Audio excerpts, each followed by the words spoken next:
कारण राहुरी पोटनिवडणुकीमध्ये भाजपाच्या अक्षय कर्डिले यांचा विजय झालाय। अक्षय कर्डिलेंच्या विजयाची औपचारिक घोषणा मात्र बाकी आहे। कर्डिलेंनी 1 लाख मतांचा टप्पा ओलांडलाय। कर्डिलेंकडून राहुरीतील मतदारांचे आभारही मानण्यात आलेत।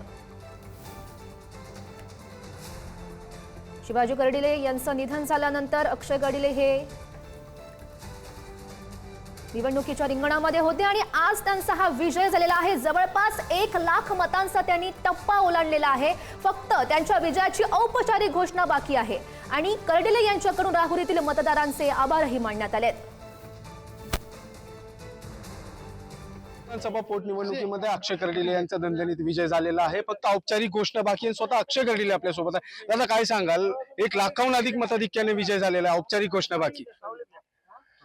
जनतेचं प्रेम कर्डिले साहेबांवरती किती आहे हे या मतदानाच्या माध्यमातून आपल्या सगळ्यांसमोर आलंय की जनता म्हणजे एवढी साधी व हलकी नाही। ही जनता म्हणजे कर्डिले साहेबांनी कमावलेली आहे आणि ही काय सहज नाही कमावलेली। रक्ताचं पाणी केलंय, संघर्ष केलाय, भरपूर कष्ट घेतलेत। साहेबांनी स्वतःच्या तब्येतीचा देखील विचार न करता पूर्ण त्यांचं आयुष्य हे सर्वसामान्य जनतेसाठी दिलंय। म्हणून हा परिवार आज मोठा तयार झालाय।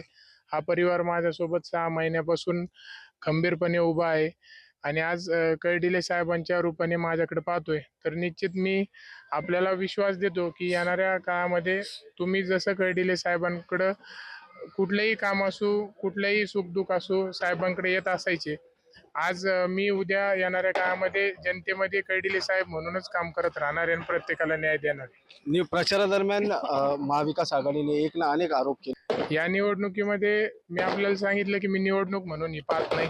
ही एक भावना आहे कर्डिले साहेबांच्या प्रती की प्रत्येक मतदार ती व्यक्त करणार आहे मताच्या माध्यमातून आणि तीच भावना प्रत्येकाने व्यक्त केलेली आहे। या निवडणुकीत माझा कोणी विरोधक नाही किंवा शत्रू नाही किंवा कोणाशी कुठला वाद नाही।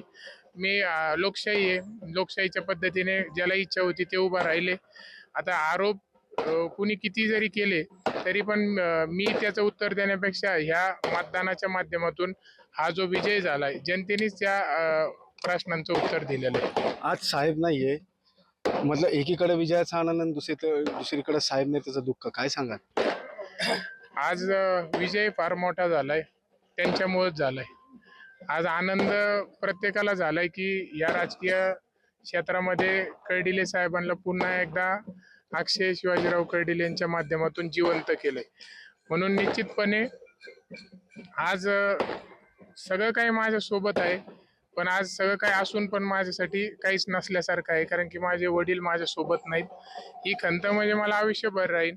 अनेक निवडणुका येतील, अनेक आनंदाचे क्षण येतील, प्रसंग येतील, मात्र पण माझ्या हृदयामध्ये ती पोकळी जी माझे वडील गेल्यामुळे झालेली आहे, ही मात्र कोणत्याच गोष्टी किती काही मला मिळालं तरी मात्र ही पोकळी कधीच भरून निघू शकत नाही। नक्कीच हे होते अक्षय कर्डिले। कुठेतरी गेल्या 35 वर्षापासून शिवाजीराव कर्डिलेने जे विकास कामं केले त्याच विकास कामाच्या जोरावरती जनतेने अक्षय कर्डिले यांना निवडून दिलेला आहे। हा जो विजय आहे हा आनंदाचा जरी असला तरी मात्र कुठेतरी साहेब नसल्याचं दुःख असल्याची खंत अक्षय कर्डिले यांनी व्यक्त करून दाखवली आहे। उमेर सय्यद, पुढारी न्यूज, राहुरी, अहिल्यानगर।